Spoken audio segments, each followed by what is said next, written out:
अस्सलामुअलैकुम प्यारे बच्चों, class 8 subject science.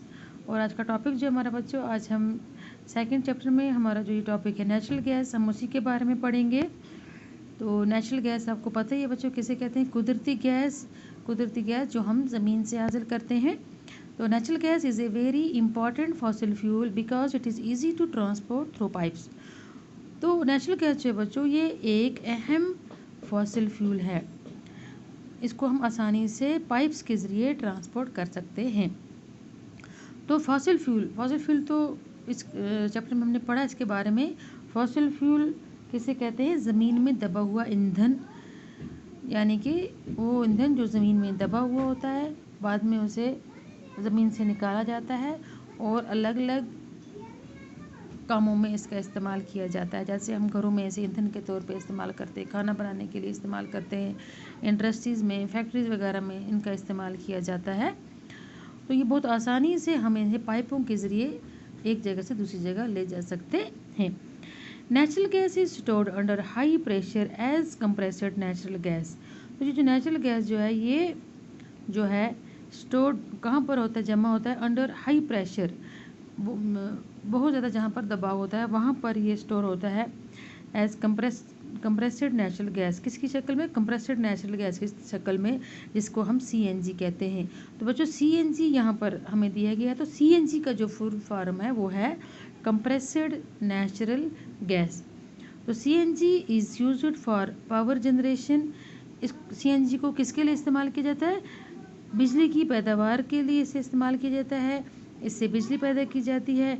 It is now being used as a fuel for transport vehicles because it is less polluting. और आजकल इसे पहले बिजली की पैदावार के लिए इस्तेमाल किया जाता था और आज इसका इस्तेमाल गाड़ियों में भी होने लगा है, क्योंकि बच्चों ये जो सीएनजी है, कंप्रेस्ड नेचुरल गैस जो है, ये लेस पोल्यूटेंट है, यानी कि डीजल और पेट्रोल की बनस्बत इसकी जो ये जो है ये लेस पोल्यूटेंट है, यानी कि इसमें जो धुआं वगैरह होता है ये कम पोल्यूशन, इससे कम पोल्यूशन पैदा होती है।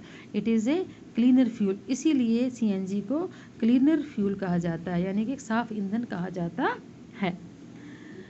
The great advantage of CNG is that it can be used directly for burning in homes and factories where it can be supplied through pipes. तो ये इसका एक सबसे बड़ा जो फ़ायदा जो है सीएनजी का बच्चों, वो क्या है कि हम इस गैस को, कंप्रेस्ड नेचुरल गैस को डायरेक्टली जलाने के लिए, घरों में जलाने के लिए या फैक्ट्रीज़ में जलाने के लिए डायरेक्ट हम इसकी जो सप्लाई है कहाँ किससे कर सकते हैं?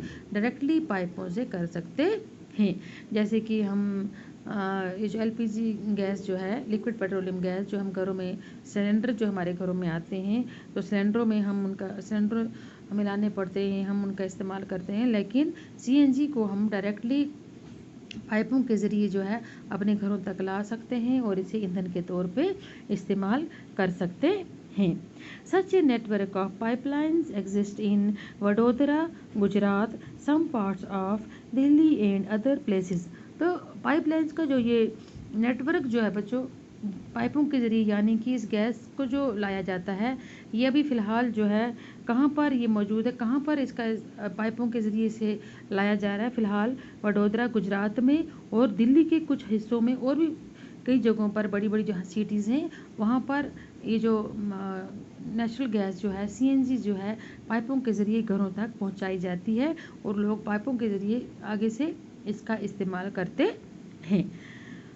Natural gas is also used as starting material for manufacture of a number of chemicals and fertilizers। तो स्टार्टिंग जो मटेरियल के तौर पर इसको इस्तेमाल किया जाता है, बहुत सारे केमिकल्स और फर्टिलाइज़र्स बनाने के लिए इस्तेमाल किया जाता है। India has vast reserves of natural gas. Hindustan में बहुत सारे वसी पैमाने पर ज़ख़ीरा किया जाता है किसका? नेचुरल गैस का। In our country natural gas has been found in Tripura, Rajasthan, Maharashtra and in the Krishna Godavari delta. तो ये कुछ जगह इन्होंने यहाँ मेंशन की हैं कि नेचुरल गैस जो है हमारे मुल्क में, इंडिया में कहाँ पाया जाता है बच्चों?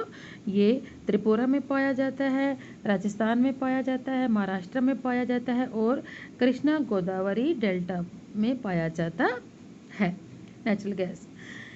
Can coal, petroleum and natural gas be prepared in the laboratory from dead organisms? तो यहाँ पर हमसे पूछा गया बच्चों कि जैसे कोयला है, पेट्रोलियम है, नेचुरल गैस है, क्या जैसे और चीज़ें जो हैं साइंटिस्ट जो है लेबॉर्ट्री में तैयार करते हैं, जैसे कि आर्टिफिशियल कुछ चीज़ें हैं, केमिकल्स वगैरह से इस्तेमाल करके बना लेते हैं, तो क्या कोयला, पेट्रोलियम और नेचुरल गैस को हम लेबॉर्ट्री में प्रिपेयर कर सकते हैं? तो बच्चों आप हमने इसी चैप्टर में पढ़ा कि ये जो कोयला, पेट्रोलियम, नेचुरल गैस बनने में हज़ारों साल लग जाते हैं।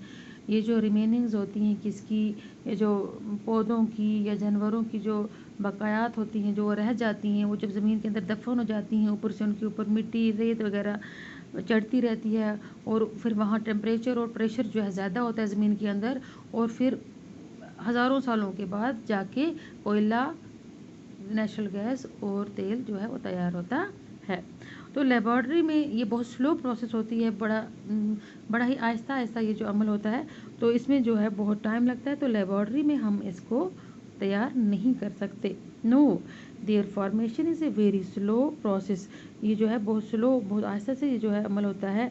And condition for their formation can not be created in the laboratory. और लेबॉर्ट्री में हम वो सब कंडीशंस नहीं कर सकते, जैसे कि वो दबाव, प्रेशर, टेम्परेचर कैसे हो सकता है लेबॉर्ट्री में। तो ये जो है बच्चों, ये चीज़ें जो हैं ये कुदरती तौर पे होती हैं और ये ज़मीनी के अंदर जो है ये पैदा होती हैं। आर्टिफिशियल तरीके से हम कोयला हो, तेल हो या नेचुरल गैस पैदा नहीं कर सकते हैं। तो बच्चों ये हमारा आज का टॉपिक था नेचुरल गैस के ऊपर। उम्मीद है आपको समझ आई होगी। अल्लाह हाफिज़।